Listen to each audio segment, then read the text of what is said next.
السلام عليكم ورحمة الله وبركاته.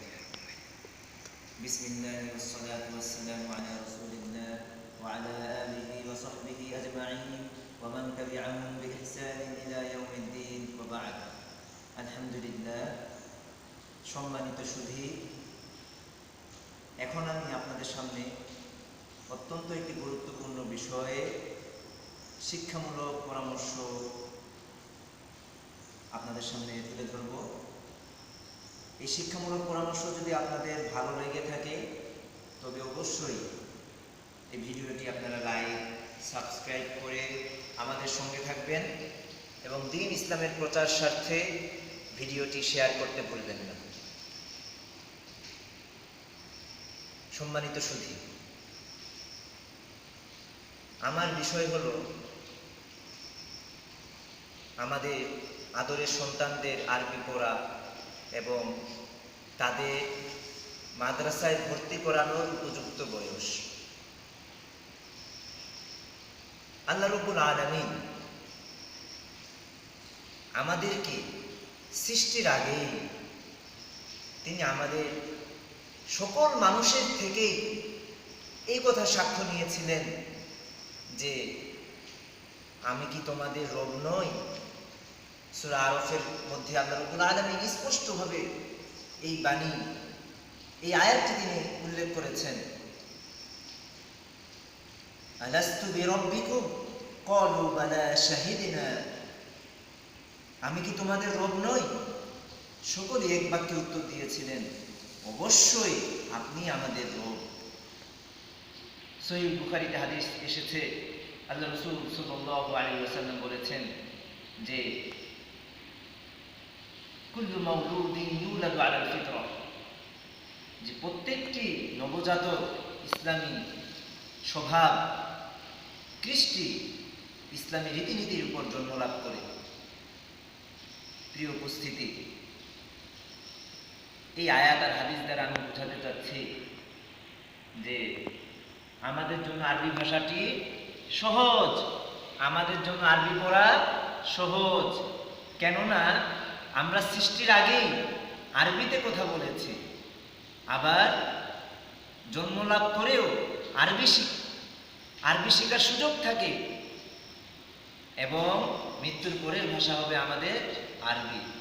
আমাদের জীবন বিধান কুরআনের ভাষা হলো আরবি, আমাদের নবী মুহাম্মদ সাল্লাল্লাহু আলাইহি ওয়াসাল্লামের ভাষা হলো আরবি। সুতরাং আরবি একটি, আমরা যদি একটু চেষ্টা করি আরবি আমাদের অনেক সহজ হয়ে যাবে। প্রিয় উপস্থিতি, আরবি আমরা যদি একটু চিন্তা করি, আমরা কেউ কেউ সচেতন অভিভাবক হয়েও আমাদের আদরের সন্তানদের আমরা তাদের আরবি পড়াই। প্রথমে তাদেরকে ইংরেজি শিখাই বা অন্যান্য ভাষা শিখাই, কিন্তু আরবি আরো দেরিতে শিখাই। প্রিয় উপস্থিতি, যেই জিনিসটি সহজ আমাদের বিবেক বুদ্ধি বলে সেই জিনিসটি আগে শিখাই, এটাই বুদ্ধিমত্তার পরিচয়। একটু চিন্তা ভাবনা করি, একটু জিনিসটি গবেষণা করি।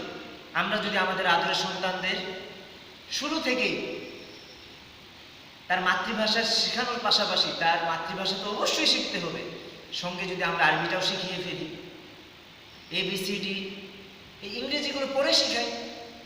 ইংরেজি অবশ্যই শিখতে হবে, ইংরেজি ইন্টারন্যাশনাল ল্যাঙ্গুয়েজ, অবশ্যই ইংরেজি শিখবো, কিন্তু আমার বলার উদ্দেশ্য হচ্ছে মাতৃভাষা এবং আরবি ভাষা আমাদেরকে আগে শিখলে এটি আমাদের জন্য অনেক সহজ হবে।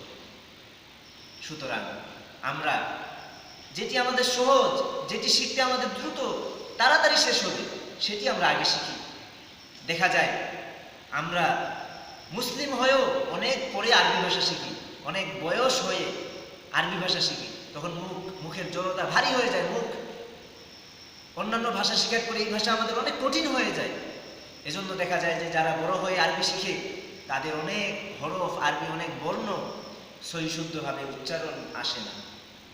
এর কারণ, অন্যতম একটি কারণ এটি যে আরবি ভাষা দেরিতে শিখতেছে। প্রিয় সুধী, তাই আসুন আমরা আরবি ভাষা আরবি একটি আমাদের ঈমান ধরে রাখার জন্য আরবি শিক্ষার গুরুত্ব অপরিসীম। দ্বীনি ইলম শিক্ষা করা ফরজ, এই হাদিস আপনারা সকলেই জানেন।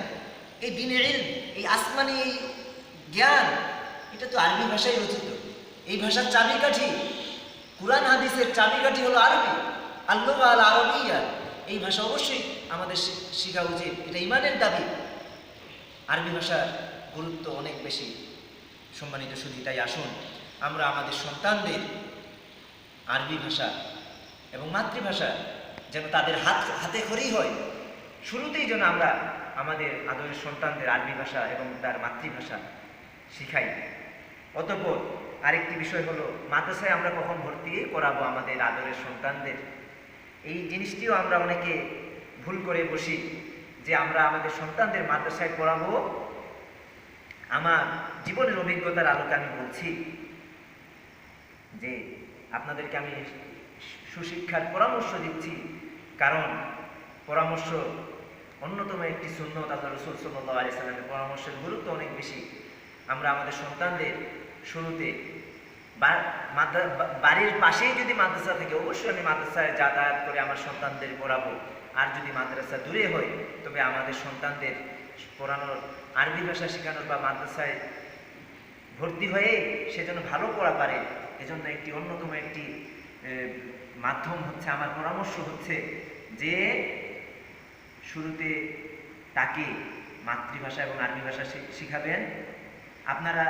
আপনি একজন অভিভাবক, আপনি যদি আলেম হন, আপনার সন্তানের আপনি যদি একজন হাফেজ আলেম বাবা হন, তাহলে তার কোনো কথাই নেই।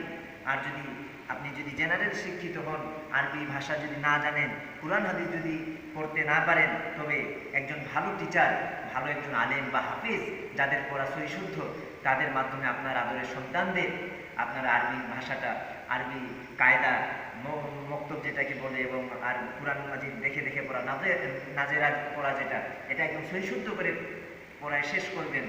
এবং পাশাপাশি স্কুলে পড়াবেন, বেবি নার্সারি 1, 2, 3 এগুলো পড়াবেন পাশাপাশি, যেহেতু আপনার মাদ্রাসা বাসা থেকে মাদ্রাসা দূরে। এই জন্য 1, 2, 3 মোটামুটি পড়ানোর পর তখন আপনি আপনার সন্তানদের মাদ্রাসায় ভর্তি করাতে পারেন। ছোট থেকে অনাবাসিকভাবে রাখাই ভালো হবে, কারণ একজন ছোট বাচ্চার অনেক আবাসিক থাকতে হলে অনেক কাজ শিখতে লাগে, যেমন তার কাপড় চোপড় ধোয়া, তার নিজের জিনিস হেফাজত করার বিষয়টা থাকে। তো এই জিনিসগুলো ওই ছোট বাচ্চা সাধারণত পারে না। এজন্য আপনাদের কাছে আমার এই সুপরামর্শ হবে যে আপনার সন্তানদের আপনারা মাদ্রাসায় ভর্তি করাবেন এমন বয়সে, যেই বয়সে তারা তাদের জিনিস যত্ন করতে পারে, তারা পড়ালেখার যে একটা গুরুত্ব এটাও যেন বুঝতে পারে। এবং এই জিনিসটিও আমাদের মনে রাখতে হবে, কোনো কোনো সন্তানের পড়ার ক্যাপাসিটি, পড়ার ধারণ ক্ষমতা আগে হয়, কারো পরে হয়। আমার সন্তানের পড়ার ধারণ ক্ষমতা যদি আগে হয়, তো আমি আগে ভর্তি করাতে পারি। আবার যদি পরে হয় তো পরে। আবার যদি দেখি যে আমার সন্তান যদি মাদ্রাসায় পড়ার ক্ষেত্রে তারা যদি অনাবাসিকভাবে ভালো পড়ালেখা পারে, তো অনাবাসিকভাবে। আবার যদি আবাসিকভাবে থাকলে সুবিধা হয়, আবাসিকভাবে। এটা পরিস্থিতি বুঝে আপনারা আপনাদের সন্তানদের মাদ্রাসায় ভর্তি করাবেন।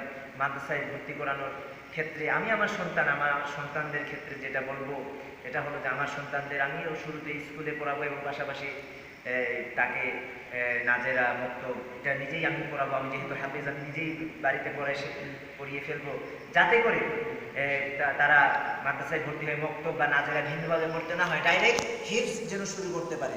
কারণ কোনো কোনো জায়গায় দেখা যায় কোনো কোনো বাচ্চারা মক্তব আর নাজেরা পড়তে 1-2 বছর লাগায় দেয়। তো 1-2 বছর এটা অনেক লম্বা সময়, এত সময় লাগে না।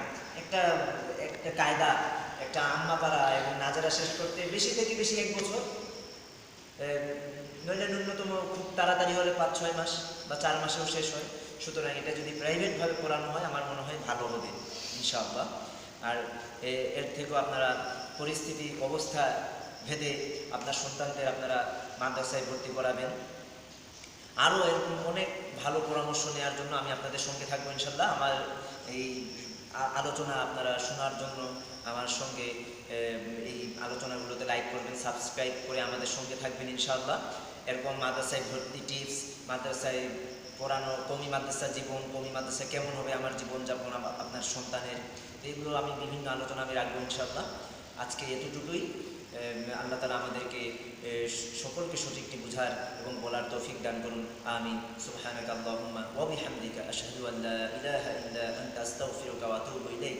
আসসালামু আলাইকুম ওয়া রাহমাতুল্লাহি ওয়া বারাকাতুহু।